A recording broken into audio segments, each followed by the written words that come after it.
மாதவிடாய் கோளாறு என்கிட்ட பயிற்சி எடுத்தால் முதல் பயிற்சியிலே அது சரியாயிடும் ஃபஸ்ட்டு. ஏன்னா எனக்கு தெரிஞ்சதை முதல்ல சொல்கிறது.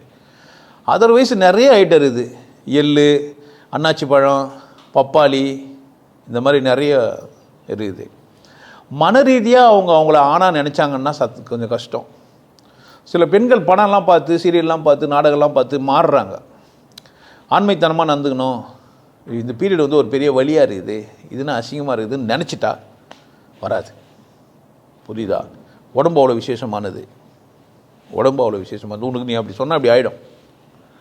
அப்படி சொன்னவங்களுக்கு என்ன மருந்து கொடுத்தாலும் நல்லா ஆகாது. சரியா? சொல்லிட்டாங்கன்னா தண்ணி குச்சா கூட நல்லா வந்துடும். நான் ஒரு பெண், மாதவிடாய்ன்றது ஒரு அற்புதமான விஷயம், இப்படி வர்றதுனால தான் புள்ள பிறகுது, இது கருணையினால் ஆனது, நான் ஒரு பெண்ணோட எடுத்துன்னு வந்தது, இது ஒரு பெரிய வர்ணம். புரியுது என்ன சொல்கிறேன்னு? அப்படின்னு நினச்சி அது வரலையே, இறைவா என்னை காப்பாற்றுன்னு ஒரு டம்ளர் தண்ணி குச்சா கூட வந்துடும், மருந்து கூட தேவையில்லை. இந்த நினப்போடு நீங்கள் எந்த மருந்து சாப்பிட்டாலும் நல்லா ஆகிட்டோம். நீங்கள் எங்கன்னா போகலாம், எந்த டாக்டர்கிட்டையும் போகலாம், கன்சல்டன்ஸ்கிட்ட போயிட்டு என்ன பண்ணலாம், நீங்கள் டாக்டரோட அறிவுரையோட மருந்தை சாப்பிட்டுக்கலாம்.